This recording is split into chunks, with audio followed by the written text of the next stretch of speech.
નમસ્કાર, આપ જોઈ રહ્યા છો પ્રવેગ ન્યૂઝ. હું છું સંજીવની. બુલેટિનની શરૂઆત હેડલાઇન્સથી. લોકસભા ચૂંટણી પહેલા ગુજરાત કોંગ્રેસને મોટો ઝટકો. વિજાપુરના ધારાસભ્ય સીજે ચાવડાએ આપ્યું રાજીનામું.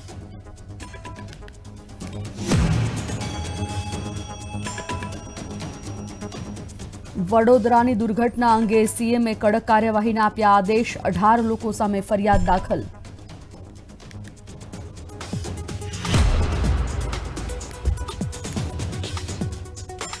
ત્રણ દિવસ પછી શેર બજારમાં જોવા મળી હરિયાળી. સેન્સેક્સ ખુલતાની સાથે જ 550 પોઈન્ટ વધ્યો.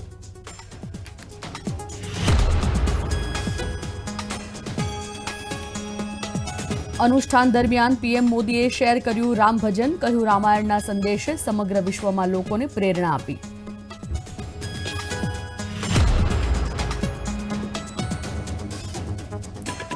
પ્રાણ પ્રતિષ્ઠા પહેલા જોવા મળી રામલલ્લાની ઝલક. ગર્ભગૃહમાં બિરાજમાન થયા રઘુનંદન.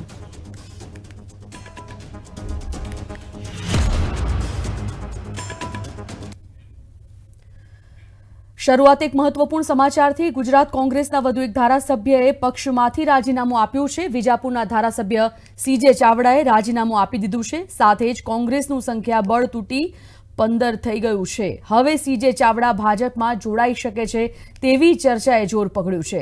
લોકસભાની ચૂંટણી પહેલા ગુજરાત કોંગ્રેસને ઝટકો લાગ્યો છે.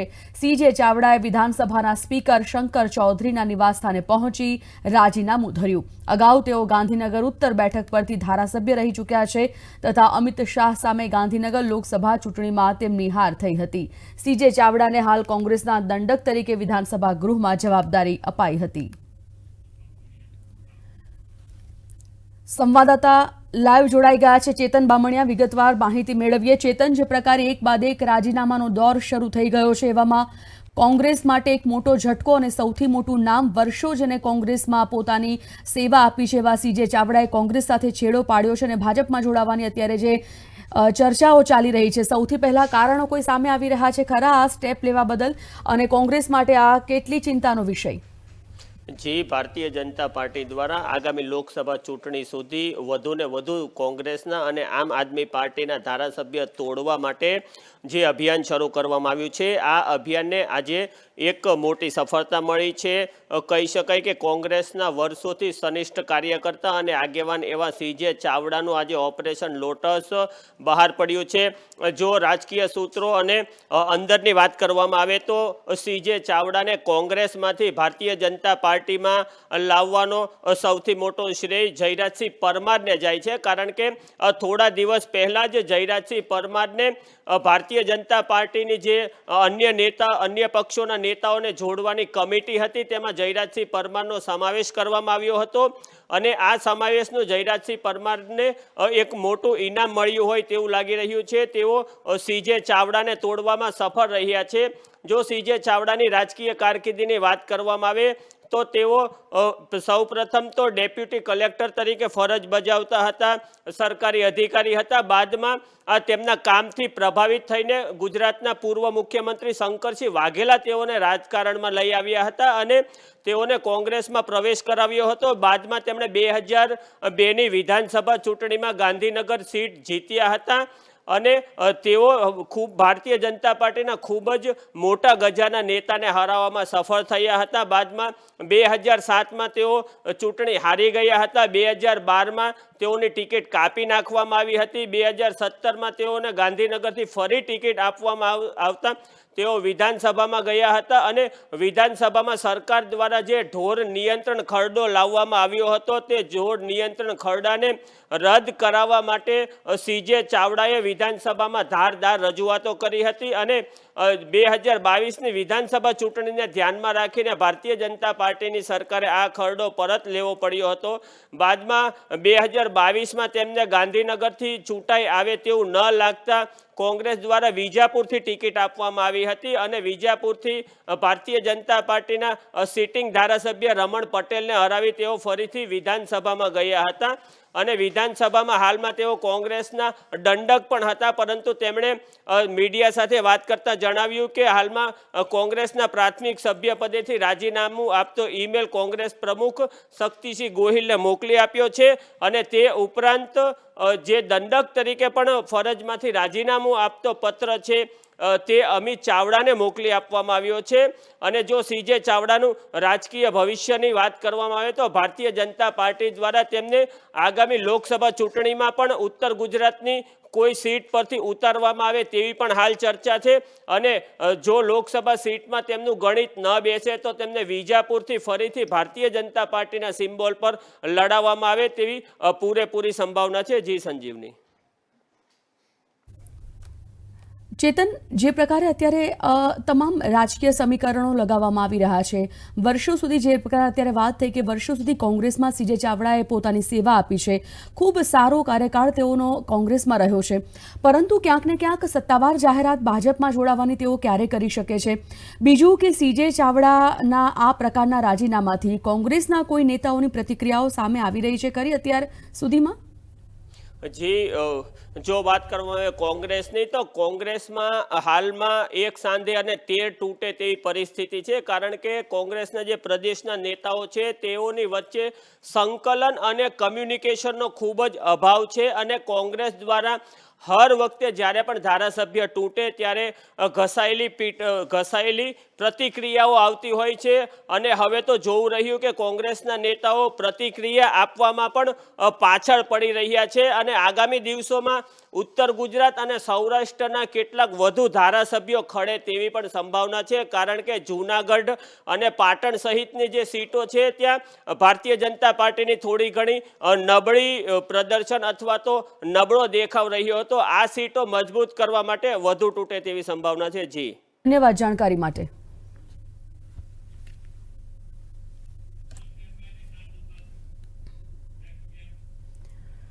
સમાચારમાં આગળ વધીએ. ગુરુવારે વડોદરાના હરણી તળાવમાં બોટ પલટી જતા મોટી કરુણતિકા બની હતી. આ દુર્ઘટનામાં 12 બાળકોએ જીવ ગુમાવ્યો, ત્યારે 13 વર્ષના વિદ્યાર્થી અયાન મોહમ્મદ ગાંધીનો મૃતદેહ તેમના ઘરે પહોંચ્યો. બાળકના મૃત્યુના પગલે પરિવારમાં શોકનો માહોલ છે.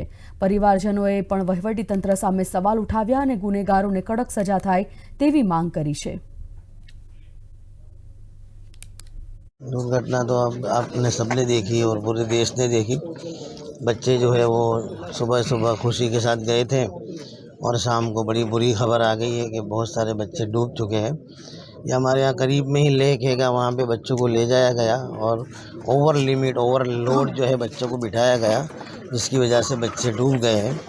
तो मैं समझता हूँ कि बच्चे छोटे होते अभी तो कली खिली न थी कि वो मुरझा गई, ऐसा कह सकते हैं हम. तो हमारे ये बच्चे जो है चले गए, इनके माँ बाप बहुत दुखी है और उनके दुख में हम सब साथ में हैं.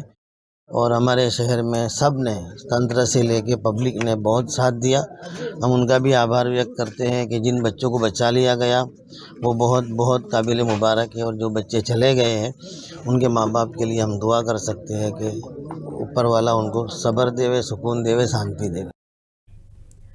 ગઈકાલે વડોદરાના હરણી તળાવમાં પિકનિક માટે આવેલા બાળકો અને શિક્ષકોના બોટ પલટી જતા મોત થયાની ઘટનાએ દરેકને હચમચાવી દીધા. ત્યારે આ ઘટના પહેલાના સીસીટીવી ફૂટેજ સામે આવ્યા છે, જેમાં અલગ અલગ ગ્રુપમાં વિદ્યાર્થીઓ બોટમાં બેસવા માટે જઈ રહ્યા છે. હરણી દુર્ઘટના પહેલાના સીસીટીવી ફૂટેજમાં જોઈ શકાય છે કે શિક્ષકો દ્વારા વિદ્યાર્થીઓના અલગ અલગ ગ્રુપમાં બેસાડવામાં આવ્યા છે, જે બાદ શિક્ષિકાઓ એક પછી એક વિદ્યાર્થીઓના ગ્રુપને લાઇનમાં ઊભા રાખીને બોટમાં બેસાડવા લઈ જઈ રહ્યા છે.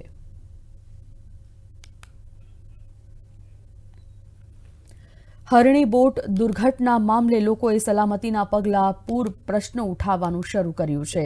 વડોદરાના સામાજિક કાર્યકર અતુલ ગામેચી દ્વારા સમગ્ર મામલે પ્રશાસન અને જવાબદારોની કામગીરી સામે સવાલો ઊભા કર્યા. પોલીસ દ્વારા આ મામલે ભારતીય દંડ સંહિતાની કલમ 304 અને 308 હેઠળ એફઆઈઆર નોંધવામાં આવી અને 2 વ્યક્તિની ધરપકડ કરાઈ છે. અન્ય ગુનેગારોને પકડવા માટે ટીમો બનાવવામાં આવી છે. और देखा जाए तो जो बोट है उसकी क्षमता 14 की है, उसके अंदर 27 लोगों को बिठा के यहाँ घूमने आए थे और बोट पलटी मार गई है. अभी 22 की क्षमता में 27 बिठाए तो बोट ने पलटी मारा है, ये अधिकारी भी कबूल रहे. साथ में देखा जाए तो इस बोट में 2 रेस्क्यू लोग भी बैठने चाहिए, तरवैया जो होते वो भी होने चाहिए. વડોદરા હોનારત મામલે પોલીસે પ્રાથમિક તપાસ બાદ મેનેજર અને બોટ ડ્રાઈવરની ધરપકડ કરી છે. આ સમગ્ર ઘટનામાં અન્ય આરોપીઓને પકડવા પોલીસે 9 ટીમો બનાવી તપાસ હાથ ધરી છે.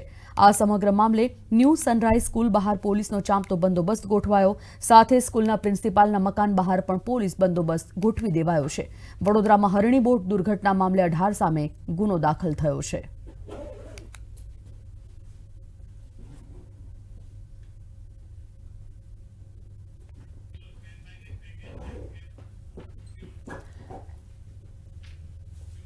ભાજપ દ્વારા આગામી લોકસભાની ચૂંટણી માટેની કવાયત શરૂ કરી દેવામાં આવી, ત્યારે મહિલા મતદારને ભાજપ તરફ આકર્ષિત કરવા માટે ભાજપ મહિલા મોરચો 11 કરોડ બહેનોની મુલાકાત કરશે. આ માટે કમલમ ખાતે ખાસ મહિલા મોરચાની બેઠક યોજાઈ.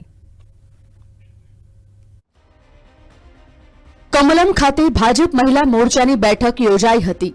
બેઠકમાં પ્રદેશ અધ્યક્ષ CR પાટીલ, સંગઠન મહામંત્રી રત્નાકરજી અને મહિલા મોરચા પ્રમુખ ડોક્ટર દીપિકાબેન સરડવા હાજર રહ્યા હતા. શક્તિવંદન સખી મંડળ અને NGO સંપર્ક અભિયાનની પ્રદેશ કાર્યશાળા યોજાઈ હતી. કેન્દ્રની મોદી સરકારે મહિલા કલ્યાણ માટે અનેક યોજનાઓ લાગુ કરી છે. દેશમાં 1 કરોડથી વધુ સખી મંડળ કાર્યરત છે, તેમાં 11 કરોડ બહેનો કામ કરે છે. આ સખી મંડળોને તમામ પ્રકારની સહાય સરકાર પૂરી પાડે છે.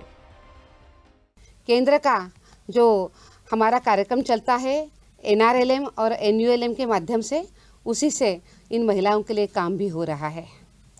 चाहे महिलाओं के लिए कोई रोलिंग फंड देना हो, उसी के साथ साथ उनको सेल्फ हेल्प ग्रुप के लिए अनुदान हो, या उसी के साथ साथ सेल्फ हेल्प ग्रुप को अपना खुद का व्यवसाय शुरू करने के लिए कोई लोन हो, इस तरीके से अनेक योजनाएं माननीय मोदी जी के माध्यम से, केंद्र सरकार के माध्यम से हो रही है.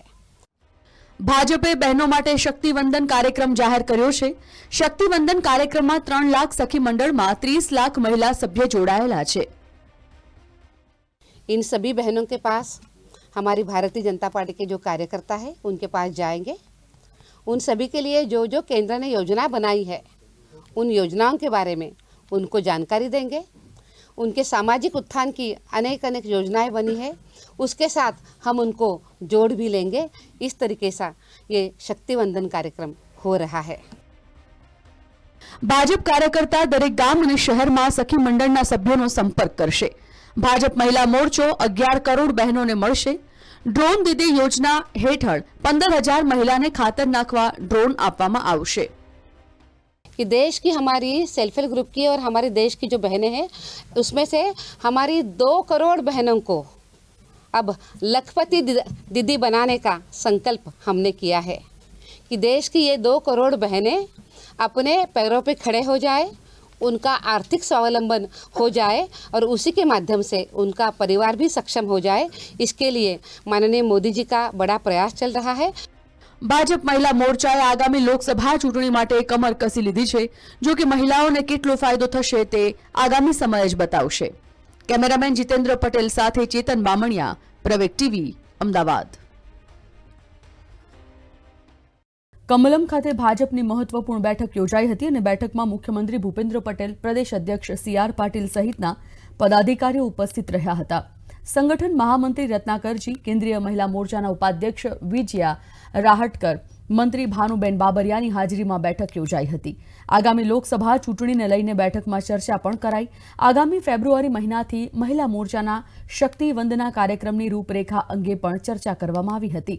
22મી જાન્યુઆરી અયોધ્યા ખાતે પ્રધાનમંત્રી મોદીની હાજરીમાં યોજાનાર ભગવાન શ્રીરામના પ્રાણ પ્રતિષ્ઠા મહોત્સવને લઈને કાર્યક્રમો અંગે પણ ચર્ચા થઈ.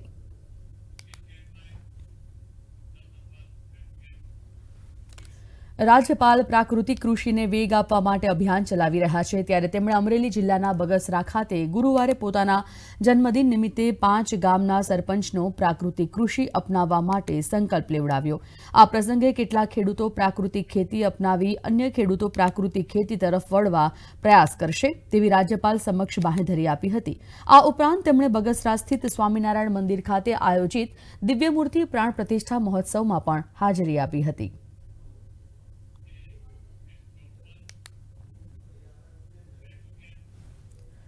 વડાપ્રધાન નરેન્દ્ર મોદી આજ રોજ મહારાષ્ટ્રના સોલાપુરમાં અનેક વિકાસ પ્રોજેક્ટ્સનું ઉદ્ઘાટન અને શિલાન્યાસ કર્યો. આ જાહેર કાર્યક્રમમાં તેમણે રાજ્યમાં આશરે 2000 કરોડ રૂપિયાના મૂલ્યના 8 Atal mission for rejuvenation and urban transformation પ્રોજેક્ટનો શિલાન્યાસ કર્યો હતો.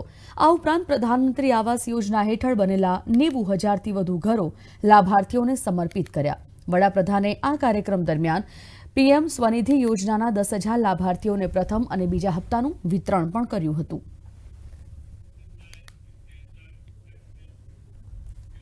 આ તરફ કોંગ્રેસની ભારત જોડો ન્યાય યાત્રા આજે બોટ સવારીમાં આસામના ટાપુ માજુલી પહોંચી હતી. રાહુલ ગાંધી અફલામુખ ઘાટ પહોંચ્યા પછી કમલાબારી ચરિયાલી જશે, જ્યાં તેઓ વૈષ્ણવ ધર્મના અગ્રણી સ્થળ ઓણિયાતી સત્રની મુલાકાત લેશે. ગરમુરમાંથી પસાર થઈને યાત્રા જેંગરાઈ મુખમાં રાજીવ ગાંધી સ્પોર્ટ્સ કોમ્પ્લેક્સમાં સવારનો વિરામ લેશે.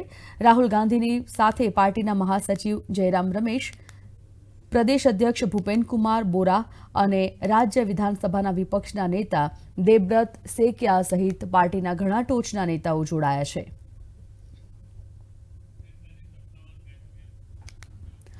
વાત શેર બજારની. સપ્તાહના અંતિમ કારોબારી દિવસે ઘરેલું શેર માર્કેટ વધારા સાથે ખુલ્યું. સેન્સેક્સ 620 પોઈન્ટ્સ મજબૂત રહ્યો અને 71,800ની સપાટી વટાવી ગયો. તે જ સમયે નિફ્ટીએ 190 પોઈન્ટના વધારા સાથે 21,650 પોઈન્ટની સપાટી વટાવી હતી. જોકે મિડકેપ શેરોમાં આજે પણ નબળાઈ જોવા મળી. બજાર ખુલતા પહેલા ગિફ્ટ સિટીમાં નિફ્ટી ફ્યુચર મજબૂત હતા, જે માર્કેટમાં રિકવરીના સંકેત દેખાડી રહ્યા હતા. પ્રી ઓપન સેશનમાં બંને મુખ્ય સૂચકાંકો બીએસઈ સેન્સેક્સ અને એનએસઈ નિફ્ટીમાં રિકવરી જોવા મળી હતી.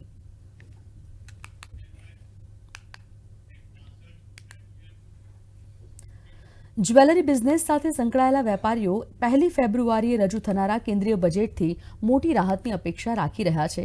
પશ્ચિમ બંગાળમાં જ્વેલર્સ એસોસિએશને આયાત ડ્યુટી ઘટાડવાની આશા વ્યક્ત કરી છે. જ્વેલર્સનું કહેવું છે કે ક્રેડિટ અને ડેબિટ કાર્ડનો ઉપયોગ કરીને કરવામાં આવતી ચૂકવણીઓ પર જીએસટીમાં ઘટાડો થાય.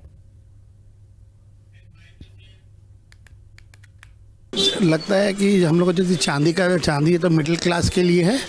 यदि दाम सरकार यदि थोड़ा सा रिजनेबल रहे, थोड़ा सा डाउन रहे तो सब वर्ग का आदमी चांदी में थोड़ा खरीद सके. यही अनुरोध है हमारा तरफ से, बंगाल का तरफ से हमने एक प्री बजट जो सजेशन है वो हम लोग भेजा है. मेन मुद्दा है इम्पोर्ट ड्यूटी. इम्पोर्ट ड्यूटी के लिए हम बहुत दफ़े लिखा है, इम्पोर्ट ड्यूटी के लिए स्मगलिंग ज़्यादा बढ़ रहा, तो हम लोग का ही डिमांड है इम्पोर्ट ड्यूटी थोड़ा घटाने से वो स्मगलिंग बंद हो जाएगा और फेयर बिजनेस चालू हो जाएगा.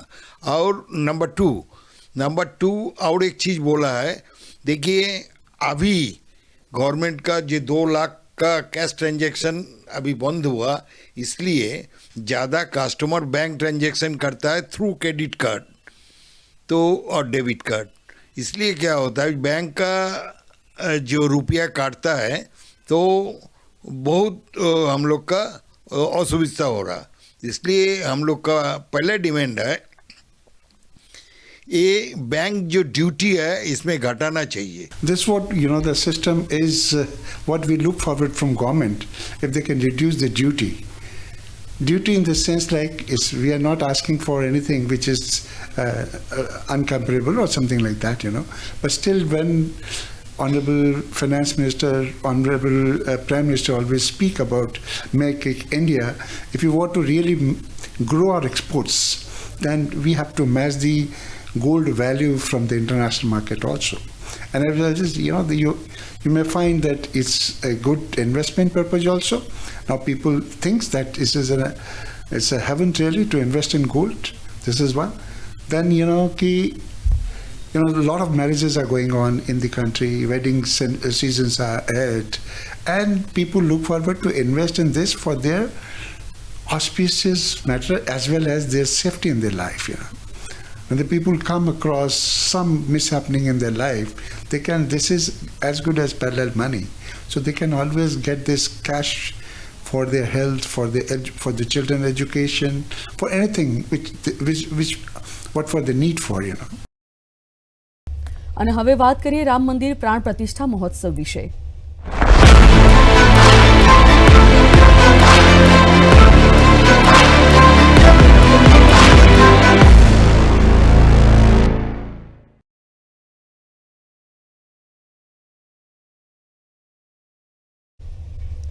વડાપ્રધાન નરેન્દ્ર મોદીએ પ્રખ્યાત ગાયક સુરેશ વાડેકર અને આર્ય અંબેકરની રામ ભજનને લઈને એક પોસ્ટ કરી છે.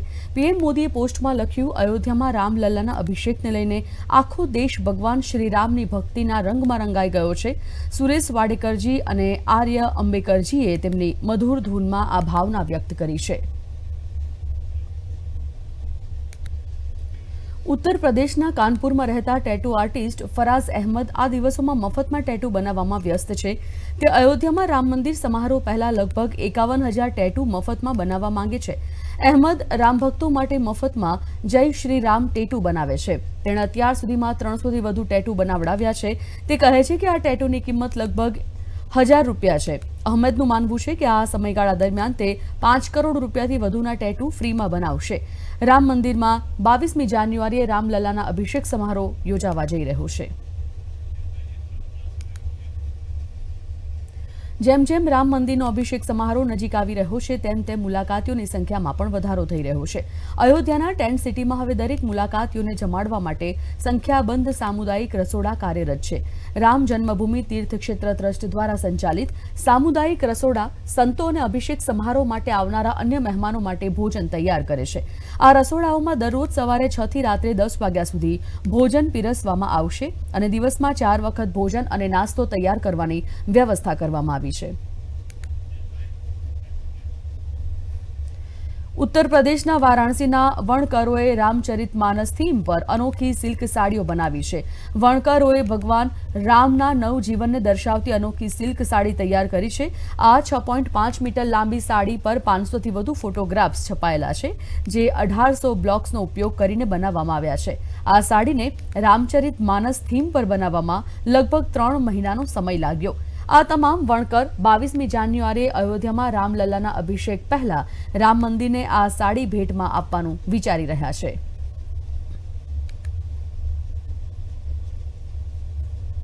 हम लोग की तरफ से, काशी वासियों की तरफ से एक ऐसा गिफ्ट है जिसको उपहार, मतलब जिसके मैंने भी परिकल्पना नहीं की थी कि ये इतना सुंदर बन जाएगा.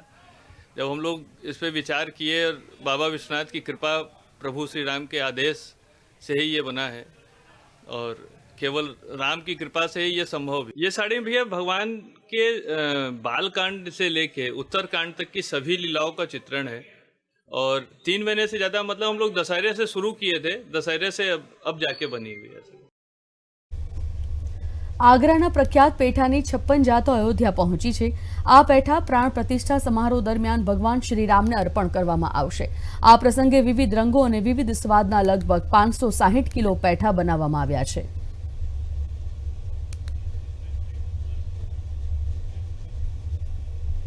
બાવીસમી જાન્યુઆરીએ યોજાનાર પ્રાણ પ્રતિષ્ઠા સમારોહના અવસરે અયોધ્યાનું નવું શ્રીરામ મંદિર હાપુડના પ્રખ્યાત ફૂલોથી સુસંગીત થશે.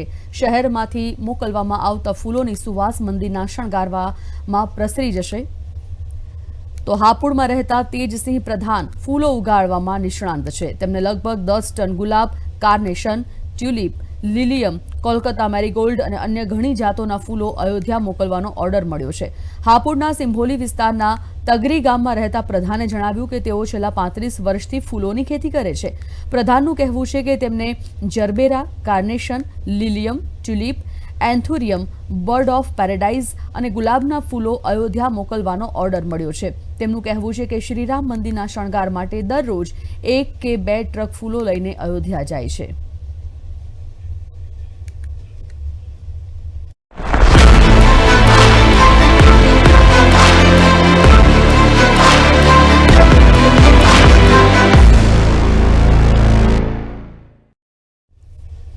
આ સાથે જ બુલેટિનની સમાપ્તિ. નમસ્કાર.